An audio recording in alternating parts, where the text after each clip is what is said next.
Hi everyone, আমি ভাস্কর। আজকে কথা বলবো রামকমল মুখার্জি পরিচালনায় বিনোদিনী যে মুভিটি, যেখানে মুখ্য চরিত্রে আমরা দেখতে চলেছি রুক্মিণী মৈত্রকে এবং তার পাশাপাশি আমরা মীর আফসার আলী, ওমকে এবং কৌশিক গাঙ্গুলিকে কিন্তু আমরা দেখতে পেতে চলেছি।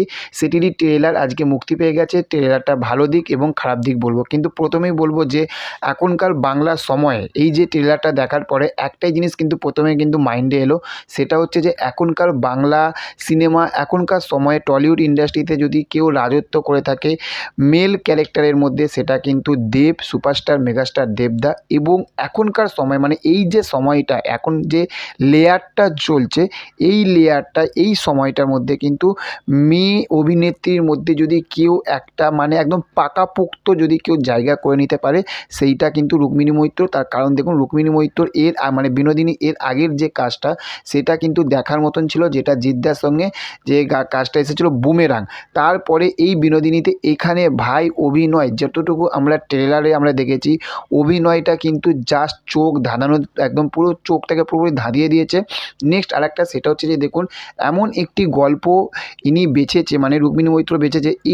এনার যে বিনোদিনী, নটি বিনোদিনীর সম্বন্ধে বা ওনার সম্বন্ধে যে আমরা যে প্রচুর কিছু জানি তা না, কিন্তু এই প্রথম কিন্তু আমরা জানবো। এর আগে এই রকম মুভি অনেক হয়েছে, শ্রীরামকৃষ্ণের উপরে হয়েছে, অনেক কিছুর উপরে মুভি হয়েছে, তাদের সম্বন্ধে কিন্তু আমাদের একটু হলেও আইডিয়াটা ছিল। কিন্তু নটি বিনোদিনী এনার সম্বন্ধে কিন্তু সত্যি কথা বলতে প্রচুর মানুষ, মানে ধরুন 100 ভাগের মধ্যে 70 ভাগ মানে 70% কিন্তু মানুষের মধ্যে কিন্তু ওনার সম্বন্ধে কিন্তু জানে না। যেটা 23 জানুয়ারিতে কিন্তু সিনেমা হলেতে গিয়ে কিন্তু লোকে এনার সম্বন্ধে কিন্তু জানতে পারবে। এখানে কিন্তু এই সিনেমাটা কিন্তু অনেকটা এগিয়ে থাকলো।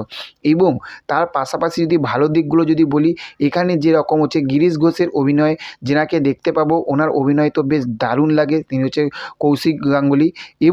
এবং এত বছর পরে ওমকে যে এইভাবে যে ফিরে আসবে, এবং এখানে কিন্তু ওমকে দারুণ লাগছে, দারুণ। মানে এক কথায় যদি বলি যে ওমের যে ক্যারেক্টারটা, সেই ক্যারেক্টারটা কিন্তু ফাটিয়ে দিতে চলেছে। কিন্তু নেক্সট আরেকজন, সেইটা হচ্ছে যে মানুষটার কথা না বললেই না, সেইটা হচ্ছে যে মীরদা, মানে মীর আফসার আলী, যিনি গুরমুখ রয়ের যে ক্যারেক্টারটা যিনি প্লে করছে। এবং ওনার যে লাস্টের যে দায়িত্ব, মানে যে ডায়লগটা ছিল, এবং হচ্ছে যে ওনার যে ক্যারেক্টারটা, সেটা হচ্ছে যে নটি বিনোদিনী ওনার নামে একটি থিয়েটার উনি তৈরি করবে, যিনি হচ্ছে যে থিয়েটারটা কিন্তু এখন আমাদের, যে আগে নাম ছিল হাতিবাগান, যেটা স্টার থিয়েটার, এবং এখন নাম হয়েছে বিনোদিনী থিয়েটার।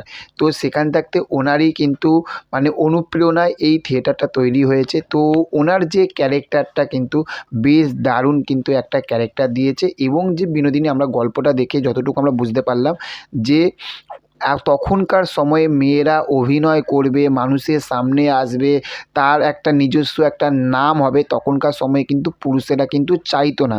কিন্তু বিনোদিনী দাসীর কিন্তু একটা জেদ ছিল যে না, ওনার নামেই থিয়েটারটা হবে।